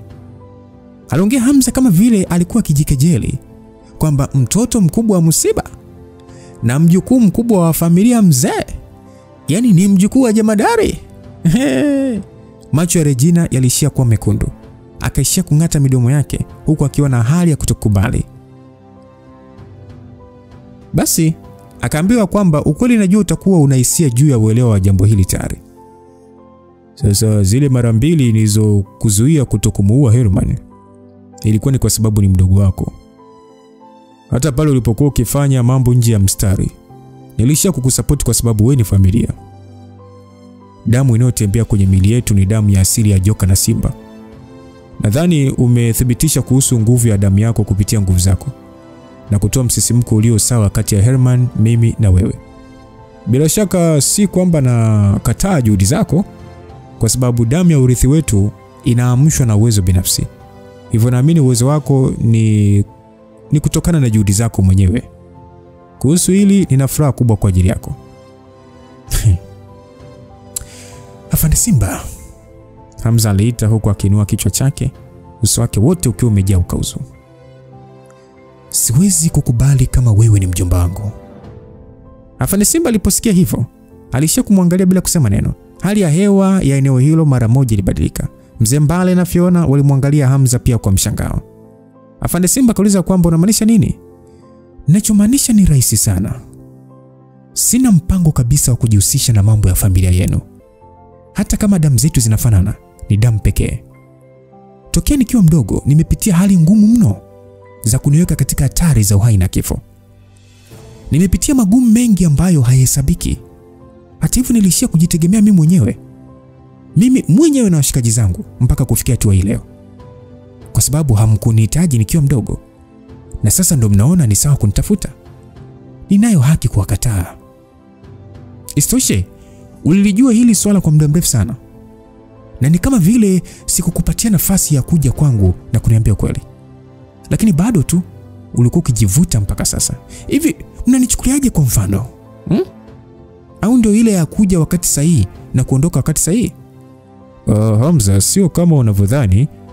Tafadhali naomba usikilize maelezo yangu, aliongea Simba. Hata hivyo Hamza hakuwa na matamanio ya kuendelea kusikiliza, na mara moja alimshika mke wake mkono na kusimama. Una haja kuelezea. Hayo maneno alipaswa kuyatoa yeye na si wewe. Lakini kama hayupo tayari kunitambua, kwa nini mimi nimtambue? Sina ninachodai na hamna mnachodai. Hivyo msijipendekeze kwangu kabisa. Mara baada ya kuongea vile, alishia kumvuta Regina na kuondoka eneo hilo. Basi akasema kwamba huyo mwanamke ni wa ukoo wa Wahinde, hamwezi kuwa pamoja kama mke na mume. Mara baada ya kuona wawili hao wanatokomea nje, Simba alijikuta akishindwa kujizuia na kubwatuka ya kwamba huyo mwanamke ni wa ukoo wa Wahinde. Hamwezi kuwa pamoja kama mke na mume. Hamza na Regi walijikuta wakisimama katika eneo moja. Usoni mwa Regina haikuonekana wazi machozi yalitoka wapi, lakini alishaanza kudondoka muda mrefu kwamba nini? Haiwezekani kuwa mke na mume. Kuhusu Fiona, macho yake alikuwa yamejaa hali ya maumivu na kuhangaika. Alikuwa katika hali ya kushindwa kufanya chochote. Hamza akauliza kwa nini? Aliuliza Hamza huku kwa wakati mmoja akimwangalia Regina ambaye tayari alianza kulia. Jambo lililomkasirisha maradufu. Yaani mmekaa wakati wote huo? Muachane hivi hivi bila kulana kitumbua. Aya. Sasa Hamza akasema kwamba nisikize kwa makini. Ni uhuru wangu kuwa na mwanamke ninayemtaka. Sawa Hivi unadhani kwa nini nikusikilize? Unadhani najali kuhusu ujinga? Sijui wa damu ya kishenzi. Sijali chochote kuhusu damu zenu mnazozungumzia. Regina ajikuta akinua macho yake yaliyojaa machozi. Kwa namna fulani alijawa na hisia nzito usoni. Sasa inamaanisha hujui kama ukiendelea kuwa naye utavunja sheria ya chuma iliyokuwepo kwa miaka na miaka, Kubwa zaidi, wote nyie tayari mmeshaamsha karama za damu zenu. Jambo ambalo ni mwiko kwa walioamsha damu kuoana. Ikitokea damu zenu zikichangamana, hatuna uhakika ni matokeo gani yatatokea. Umoja wetu wa uungu wa kale hauwezi kukubali hilo litokee. Unaweza usijali kitakachotokea kwa watoto wenu baadaye, lakini ni ngumu kwenu wenyewe kuhimili pressure ya nguvu iliyoungana. Nisikize kwa makini. Hata kama tukizaa shetani, atakuwa mtoto wetu, umesikia? Tumepitia mengi tukiwa pamoja. Hivi nadhani tunaweza kuogopa pressure unaozungumzia wewe, Aliongea Hamza kwa ukauzu. Regina alishia kutingisha kichwa chake kwa huzuni. Habi, usongee hivyo. Unakurupuka. Sio kukurupuka. Ukweli ni kwamba hata wewe lazima utakuwa ushahisi alichokuwa akitaka kuongea. Na kwa sababu hili lishakuwa bayana, hatuna budi kukabiliana nalo. Hebu acha kufanya masiara wa Hamza, Hivi nadhani mimi ninachoongea ni ujinga? Ngoja nikwambie tu. Niamini mimi. Ikitokea ubini wako ukafahamika na ikagundulika kuwa mna mahusiano, wazee wa umoja wa kiungu watajua. Na ndani ya siku moja mtakuwa mmeshakufa. Hakuna mtu yeyote, hata babu yangu, anayeweza kuwalinda. Mara baada ya kusikia hivyo, uso wa Regina ulizidi kujaa wasiwasi maskini. Wote wameshaamsha damu zao. Regi kashaamsha damu yake, kumbukeni, na ndio maana ana nguvu ya barafu kwenye mikono yake. Na Hamza naye, kumbuka, naye ana uwezo wake. Sasa hawa hawataki kunyanduana, hawatakiwi. Lakini sasa tunajiuliza, hivi kwani Fiona bado? No. Nyakasura bado hajalala na Hamza, ndio bado. Watu wenye nguvu ni kama bado hawajakutana na Hamza. Kina Eliza, kina Priscilla wenyewe hawana hatari sana kwa sababu hawajaamsha damu zao kwa ukubwa. Ila kwa wifi yenu, shemeji yenu Regina ni ngumu sana maskini. Kwa hiyo Regina alizidi kujaa wasiwasi. Alitaka kweli kuwa na Hamza. Alitaka kweli kunyanduliwa na Hamza. Lakini mpaka hapo alijua kuwa wakiendelea kuwa pamoja ataendelea kumsababisha Hamza. Yaani ni atamsababisha kifo Hamza.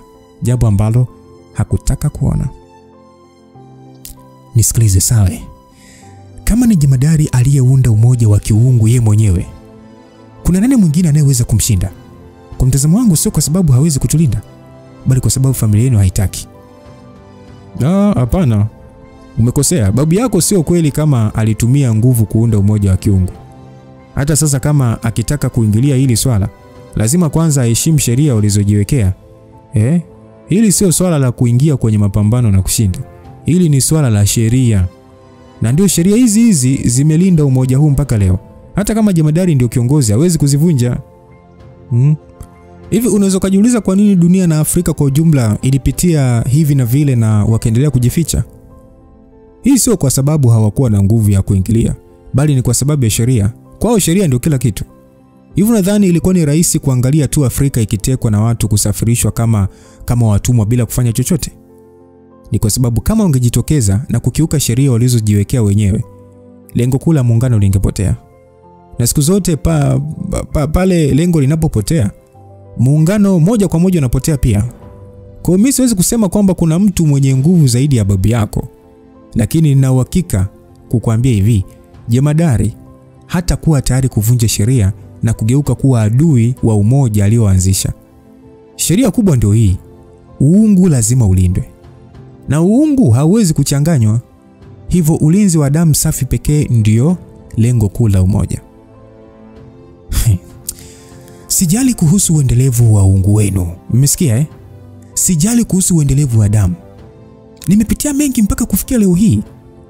Kuweza kuishi na watu ninaowapenda na maisha ninayoyachagua. Hakuna mtu anayeweza kuchukua maisha niliyoyachagua. Mmesikia? Hata kama ni jemadari mwenyewe akitaka kuniwekea kipingamizi, mimi Hamza nasemaje? Nitapambana naye. Wewe? Nimeshasemaje? Mimi Hamza, huyo jemadari huyo, nitapambana naye. Simba hasira zilimpanda mpaka anatetemeka. Yaani kwamba Hamza apambane na babu yake. Alimwambia kwamba hata kama uogopi kufa, kwa nini unashindwa kufikiria watu wanaokuzunguka Hamza? Hivi kwa nini hutaki kusikiliza mimi ninachokwambia? Hamza hakutaka kuendelea kujibishana naye, na pale pale alimshika mkono wife na kuondoka. Muda huo tayari wazo la kukusanya vipenzi vyake na kwenda kuishi nje ya nchi lilishaanza kutokea kichwani mwake. Kabla ya kuwasiliana na shangazi yake, bwana wa kifo, kutuliza hali hiyo kwa muda. Hata hivyo, alipotaka kumshika Regina ili kuondoka naye, mwanamke huyo alimkwepa. Reji alirudi nyuma na kuegamia ukuta huku akitingisha kichwa chake. Machozi yalikuwa yanamtoka usoni.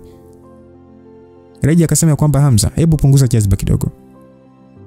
Hamza mara baada ya kusikia hivyo, mapigo ya moyo alikwenda kasi kana kwamba hisia mbaya zimemvaa mara moja. Nipunguze jazba? Wife, unaongea nini? Mimi sijui, ila sasa hivi naogopa. Sitaki kuona ukijitengenezea maadui wengi namna hii kwa ajili yangu pekee. Kama umoja wa uungu wa kale haruhusu watu walioamsha damu kwa pamoja, na kama ni sheria miaka na miaka, basi lazima wana sababu zao. Hivyo tukae chini na kufikiria kwa makini kabla ya kuamua mara moja, sawa? Naomba nisikilize wife, sawa? Haijalishi hiyo sababu ni nini. Vipi kama hizo sheria zao zikitutenganisha? Kama kutengana kwetu kutakufanya uishi, nipo tayari kulifikiria hili. Aliongea Regina akiwa serious. Kama kutengana kwetu kutakufanya uishi, nipo tayari. Hamza alishia kushangaa. Hakuelewa kabisa Regina alikuwa akimaanisha nini kwa kauli hiyo. Wakati huo Reji aligeuka na kumwangalia Fiona, macho yake yakiwa mekundu. Fiona, mara mwisho ulisema kwamba jemadari anataka uolewe na mjukuu wake mkubwa. Ulishajua ni Hamza? Hapana, sikujua. Ni kweli sikuwa nikielewa chochote Regina. Usije kunielewa vibaya. Mimi sijawahi kufikiria kuwa na ugomvi na wewe kwenye swala kama hili. Tafadhali sana. Huna haja kujielezea sana, kwa sababu nakuamini. Lakini mnaomba niambie, si unampenda Hamza, si ndio? Uso wa Fiona ghafla ulianza kubadilika na kuungua. Alishindwa kabisa kujibu. Wife, unaongea nini wife? Hamza alihisi kama moyo wake umemwagiwa kopo la damu yenye pilipili na kupelekea kumwasha. Regina aligeuza uso wake na kumwangalia Hamza kwa ukali. Sio kweli. Wewe na Fiona lazima kuna kitu kilitokea kati yenu. Isitoshe udhaifu wako ni wanawake warembo. Hivyo akiwa ni Fiona, mimi siwezi kushangaa kabisa. No, hakuna chochote kati yangu na Fiona, Hamza aliongea, ingawa wakati huo akili yake ilikuwa ikimrudisha kwenye sinema ya bure kupitia chabo la ukuta. Kipindi kile nadhani unakumbuka alivyokuwa anachungulia anapiga chabo. Sasa Hamza alijiambia kama hayo angetokea, basi angevumilia siku ile na asingechungulia, kwa sababu sasa maneno yake yalionekana kuwa na hatia. Kabla ya kusafiri, ulikuwa ukimuita Fiona kwa heshima yake kama rafiki yangu na shemeji yako. Lakini mniambie, sasa hivi mnaitanaje? Na mnaangalianaje yani? Hamza alijikuta akikosa kabisa usemi. Regina ana akili. Kwa werevu aliokuwa nao Regina, ilionekana alikuwa ameshagundua mapema jambo hilo muda mrefu sana. Umeona sasa? Ukweli sioni kabisa kama kuna ubaya kwa jemadari kutaka mfunge ndoa. Isitoshe, mlishapendana muda mrefu, aliongea Regina huku akibitua midomo na kutotabasamu lisilotafsirika. Tunaweza kurudi mpaka siku ile kabla ya kufunga ndoa, na jambo hili lianzie leo. Nawatakia heri. Hamza aliposikia hivyo, Yesu, alihisi hewa ikipotea. hasa baada ya kuona tabasamu hilo la tofauti kabisa kutoka kwa Reggie tangu amjue. No, sikubali. Wewe ni mke wangu, na haiwezi kubadilika. Wakati huu Simba aliona apige msumari hapo hapo. Akaongea kwa ujasiri na kusema kwamba Hamza, kwa nini unashindwa kuelewa juhudi anazoweka Regina kwa ajili yako?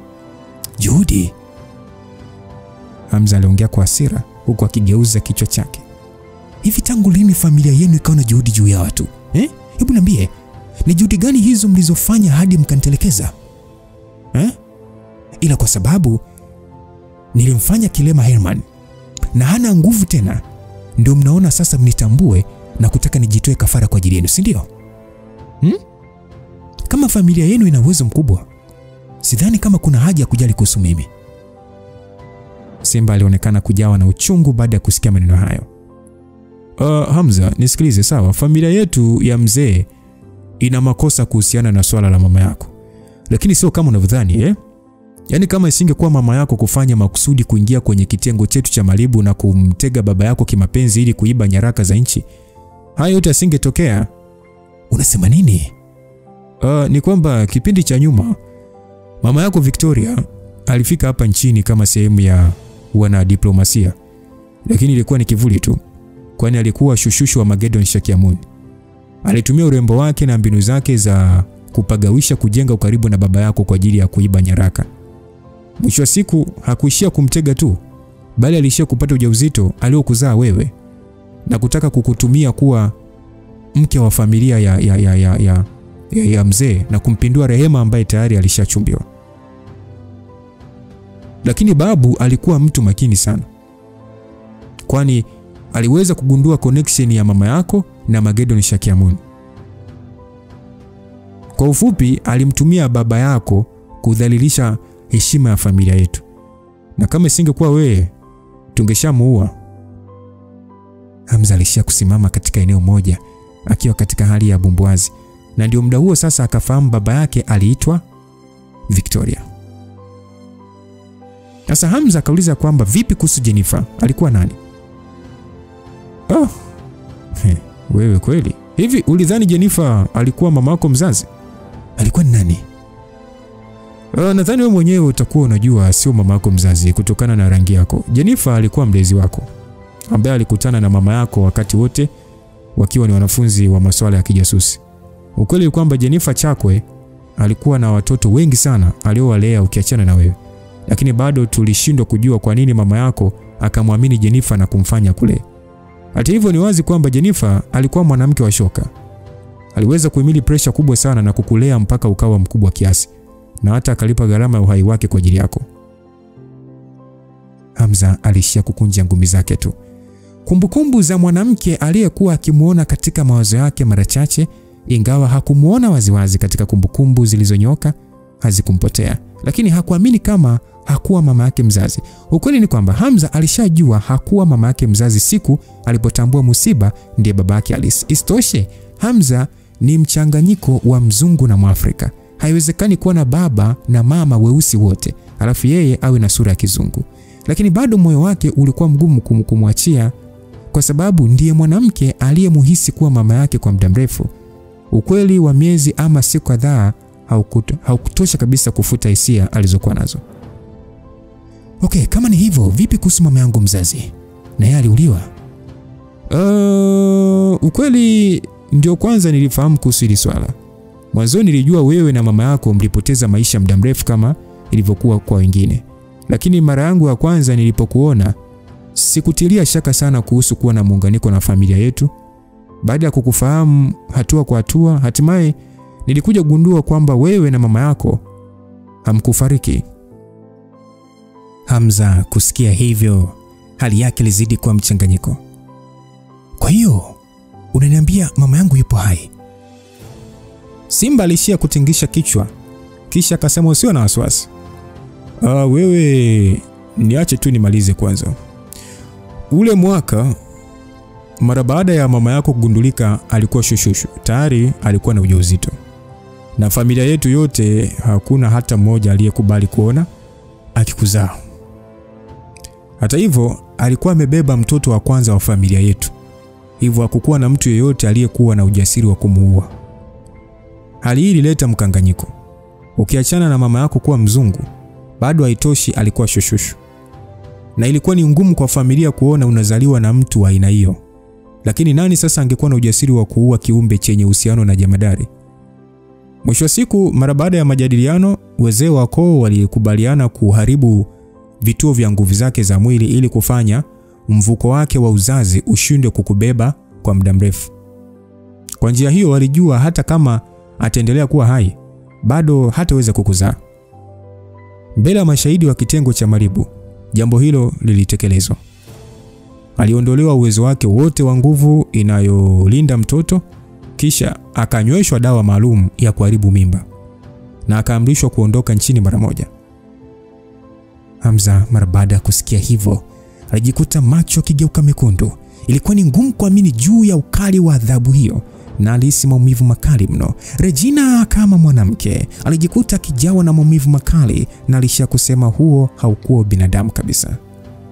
Ni kweli haukuwa binadamu, lakini katika hali kama hiyo, kwa ajili ya maslahi mapana ya taifa na familia, hakukuwa na njia nyingine nzuri zaidi kuliko kumuua moja kwa moja.